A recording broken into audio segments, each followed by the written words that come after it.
elokuthixo umuntu uyabona ngexesha lika Adam uthixo wanika uAdam umthetho omnye ukuba uzulumke lo mthi kwingozi yomthi lo umhlaba udla lo mthi lo uza kufa yenzeka lonto wawudla lo mthi kanti usuka kuthixo usukela ngalomini uAdam ene wambatha ukufa wambatha ubumnyama wakuthwa wayingena engxakini yokuhlupheka ke wambatha izinto eziningi zokukhohlakala engakhohlakalanga kodwa ke ithe nethi nje afika umthixo wambatha lonto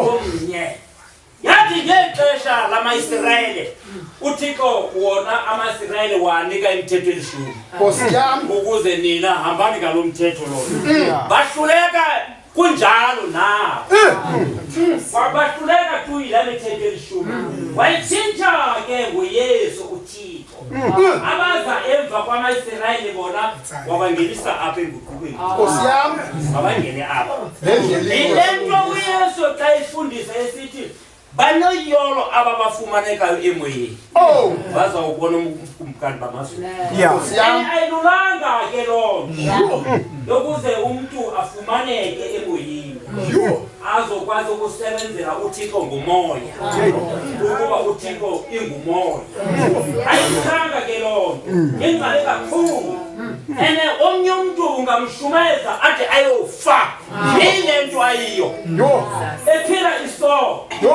ukuba ingxaki isisono isono ke kukungafuni uYesu isono esikhulu kakhulu abantu abanandaba naso isono esikhulu kakhulu ukungamfuni uYesu ukuba kaloku uthixo wayenza ukuba makafe yena afele abantu ngenxa yezono zabo ngoku ke abantu abafuni ke ukwahlukana lezono zabo hayi uza kufake ubaphila sefile ukungazithandi awuphila isono ngelive umuntu athi hayi lo muntu uyazithanda lo umnxiba kakuhle hayi ephila esonweni enxibela amadoda kakuhle ukuzithanda oku ayikuthanda ke kukuwe ikuthini ukuwenza ithando kathixo ukuzithanda uhamba nothixo awuyenzi le nto ithandwa ngabantu yenza le nto uthixo afuna uba mawuyenze Nkosi yami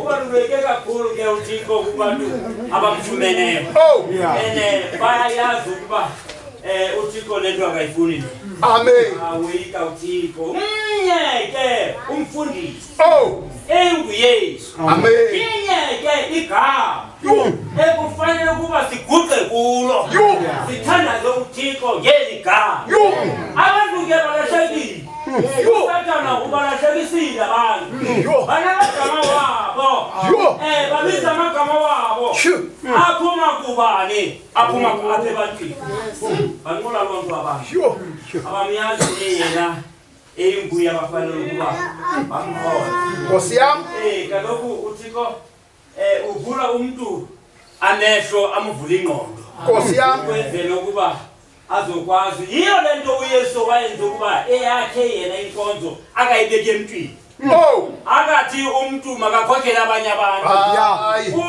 ninyola abantu kanti lo mntu lo akanawo umoya kaThixo uyenzisa le nto ayifunayo ngenxa yokufuna imali ngoku ke uYesu yena akadingi into ayilohlweli uzawufuna ntoni emntwini efuna ukuba umntu makaguquke qha uzodibana nothixo wakhe umhla wokugqibela andimazi ke mna utata ngasekhoyo apha ekhaya andimazi ke kodwa ke ndithi njengokuba walivuma ilizwi lithamsanqa elikhulu ufumane into enkulu kakhulu azane nothixo ene ayibalulekanga into yokuba abantu bazane nothixo ene abantu abazali noThixo ngenxa elilizwe sikulo. Elilizwe ke sikulo lilizwe eliyingozi kakhulu. Khona ngoku benza izinto ezinjani abantu? Yo, masela ndoqala. Benza izinto ezingozi kakhulu. Xa umamele iredio uve ukuba umuntu ongapha kumashumi amabini ananto urape yomntana minyaka uSathana kaloku lutshaba lomuntu. uSathana wenza ukuba abantu bangamfuni uThixo, bayenze ezi zinto ezimbi. Molweni sito. Hallelujah. Molweni makhona. Amen. Hayi ndiyamulela kakhulu. uYesu wayenza ukuba ndimazi. Wayenza ukuba ndimoyike. Into ebaluleke kakhulu leyo yokuba umuntu awe kuThixo, amazi uThixo. Funeka xa ungumuntu uyaze uYesu namandla wakhe. Amen. Uyaze uSathane namaqhinga wakhe.